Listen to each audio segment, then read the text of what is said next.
Near a huge waterfall, a humanoid alien watches a starship leave the planet before retrieving a pot with a black liquid that it proceeds to drink.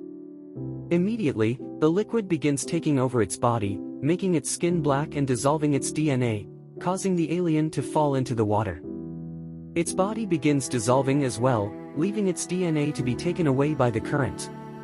In 2089, a team of archaeologists led by Doctors Elizabeth and Charlie find some paintings in a cave in Scotland that are at least 35,000 years old. They match a series of paintings they've found all over the world from cultures that couldn't have shared the same information. 2 years later, the starship Prometheus leaves Earth. The whole crew is in cryosleep, and the one in charge of taking care of things is David, a robot. He uses his free time to learn more about being human, like playing sports, watching movies, dyeing his hair, and learning ancient languages. He also likes to spy on the crew's dreams. For example, Elizabeth dreams of the time she was a little girl and watched an African tribe bury one of their men, and her father had to explain to her how each culture had different beliefs about death.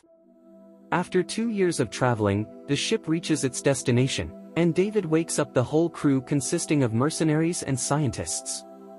Everyone gets time to recover from the side effects and to get some food on their empty stomachs, although Captain Yannick also puts up a Christmas tree because they miss the holidays.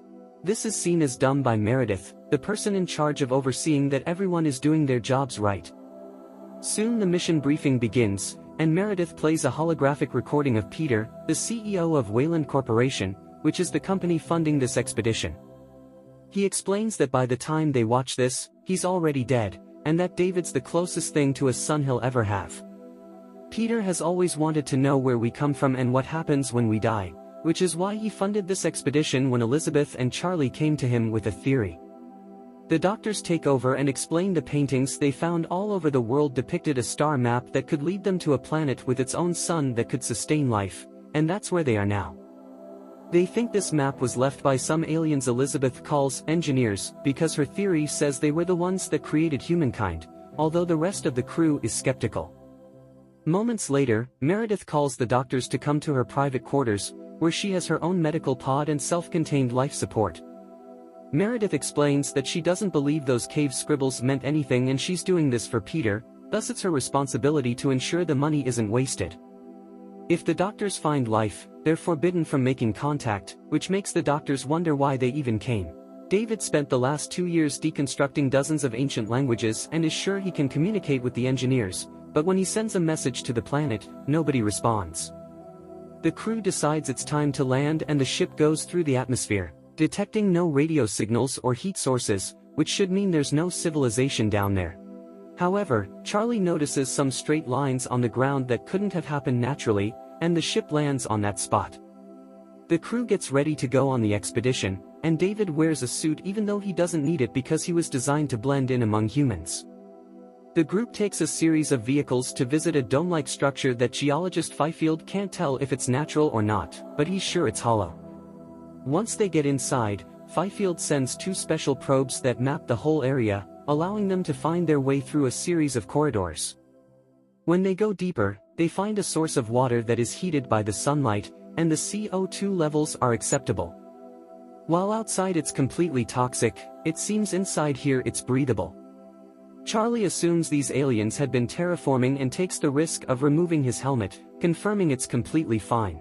Then everyone removes their helmets to keep exploring, and David finds a wall with a weird goo and various symbols on it, which he activates thanks to his language knowledge.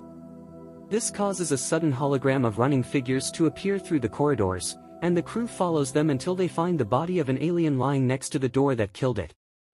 Fifield can tell things are getting dangerous and a geologist won't be needed, so he and biologist Milburn decide to go back to the ship.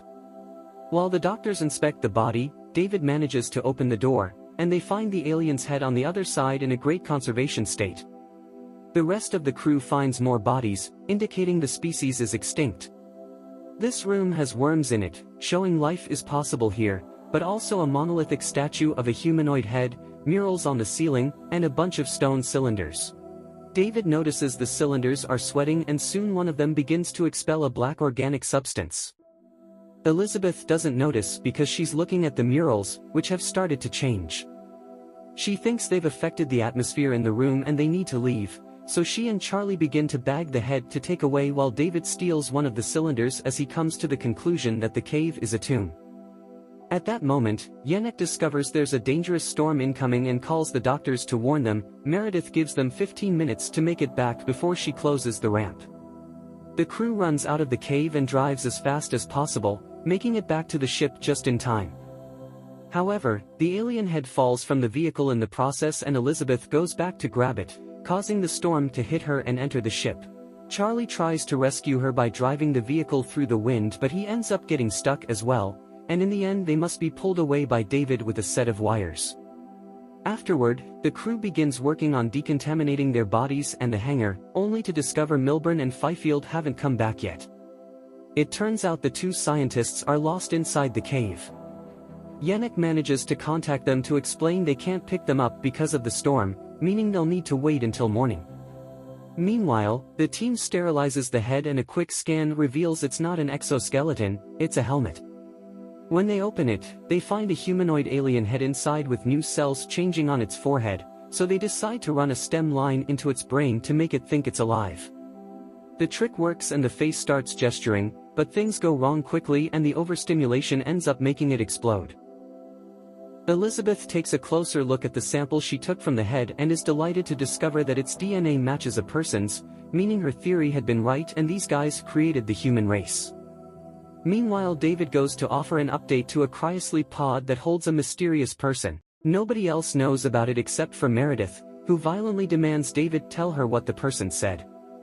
David only says they were asked to try harder.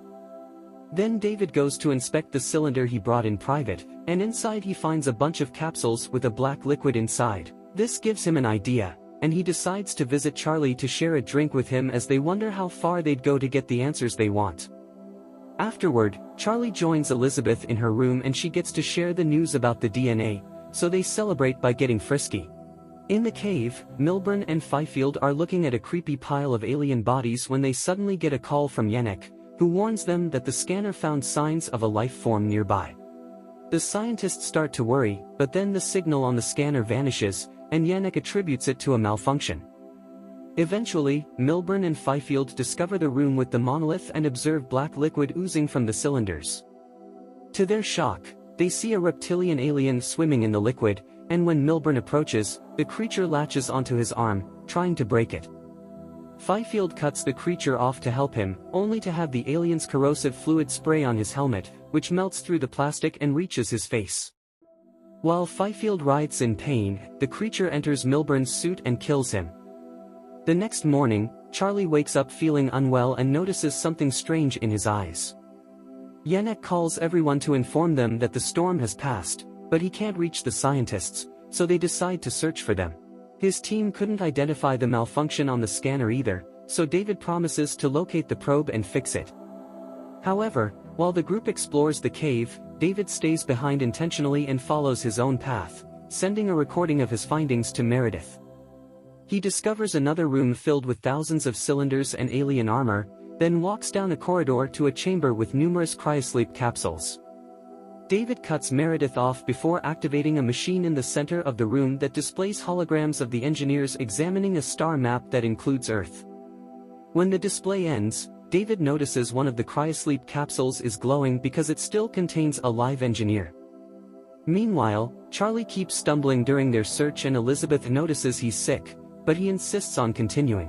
When they eventually find Milburn's body, they approach to inspect it, causing the small reptilian alien to jump out and slither away.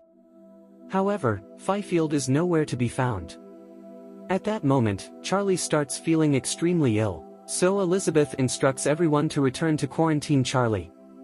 By the time they reach the ship, Charlie's skin is beginning to turn black, and Meredith meets them at the hangar with a flamethrower in hand, refusing to let Charlie aboard. Yannick and Elizabeth argue with her, but Charlie, believing he has no future, walks towards Meredith deliberately, making her incinerate him while Elizabeth watches in horror. Moments later, the crew is quarantined, and David conducts tests on Elizabeth to ensure Charlie didn't infect her. To their surprise, the scan reveals she is 3 months pregnant, which is impossible because 3 months ago she was in cryosleep. The fetus has a bizarre shape as well, and Elizabeth wants it removed, but David explains they lack the resources or personnel for such a surgery. Suddenly, Elizabeth's abdomen begins hurting intensely, so David gives her medicine to make her sleep. Sometime later, a few crew members wake Elizabeth up to take her to a cryosleep capsule until they can decide what to do with her fetus. Elizabeth refuses to keep the creature and fights everyone off before fleeing to Meredith's medical pod. She requests a cesarean, but the pod is only calibrated for men and can't perform it, so Elizabeth instead asks for the removal of a foreign body. The machine agrees and administers anesthetics, but they aren't strong enough, and she feels excruciating pain as a claw extracts the strange fetus from her body. The fetus immediately bursts open, revealing a creepy alien that begins thrashing its tentacles to free itself. Elizabeth endures the attack while the machine closes her wound, but as soon as the stitches are complete, she exits the pod and locks the alien inside, leaving it to be sedated by the anesthetics. Meanwhile, Yannick notices something unusual outside the ship and sends a crew member to investigate. It turns out to be a mutated Fifield, who starts attacking everyone in the hangar. A fierce battle ensues among the crew, and since bullets have no effect on Fifield, they resort to the flamethrower to kill him. Elizabeth wanders around the ship until she reaches the infirmary to ask for medicine, and there she is shocked to find Peter alive. He was the person in the extra cryosleep David had been speaking to, and the medical pod was for him. Peter wants to meet his maker directly and demand answers, so David will take him to the engineer he discovered in the cave. Elizabeth tries to explain that this planet is dangerous and not what they thought, but her warnings are dismissed. Unwilling to give up, Elizabeth pushes through her pain and suits up to return to the cave. Yannick intercepts her and mentions that this can't be the engineer's home planet, suggesting the cave is likely a military facility where they were producing the black liquid as a weapon of mass destruction, which leaked and killed them. Yannick wants to return to Earth, but Elizabeth convinces him to wait until she contacts the remaining living engineer. Peter is preparing to leave when Meredith tries to stop him from risking his life, referring to him as father. Peter ignores her pleas. As the crew reaches the cave, David instructs everyone to remove their helmets, knowing the disease isn't airborne, implying his role in contaminating Charlie's drink. Upon reaching the new chamber filled with thousands of cylinders, David identifies it as a cargo hold. This revelation leads Yannick and Meredith to realize they are inside a starship, not a cave. David activates a machine, explaining the engineers were about to depart for Earth when they lost control of the lethal black liquid. The last engineer is awakened, and Elizabeth attempts to question him, but Peter orders his mercenary to silence her before he begins his own interrogation. David translates into Proto-Indo-European, but the engineer responds violently, decapitating David and using his head to kill Peter. The engineer then attacks the mercenaries. From the ship, Meredith witnesses Peter's death through David's eyes and orders Yannick to prepare for departure. Elizabeth escapes as the engineer activates his ship to fly to Earth. She contacts Yannick, urging him to stop the engineer or risk humanity's destruction by the black liquid. Despite Meredith's insistence to flee, Yannick decides to ram Prometheus into the engineer's ship, transforming it into a projectile. Meredith flees the ship, and Yannick allows his pilots to do the same, but they choose to stay and follow their captain. The collision destroys the engineer's ship, but both vessels crash to the ground. Elizabeth and Meredith run to avoid being crushed, but Meredith isn't quick enough and perishes. Elizabeth survives by taking cover next to a rock. Elizabeth returns to Prometheus for supplies and hears noises inside. Armed with an axe, she discovers her alien offspring has escaped and grown enormous. David contacts her, urging her to flee, but it's too late, the engineer attacks her. Thinking quickly, Elizabeth releases the alien offspring, which attacks the engineer. As Elizabeth escapes, the alien offspring subdues the engineer. Outside, Elizabeth has a breakdown but is contacted by David, who reveals there are more engineer ships underground, and he can pilot one. Elizabeth retrieves David's head and body and requests to go to the engineer's home planet for answers, which David agrees to. Before departing, Elizabeth sends a message to Earth explaining the events. Moments later, a black alien emerges from the dead engineer, confirming this story as the precursor to Ripley's saga.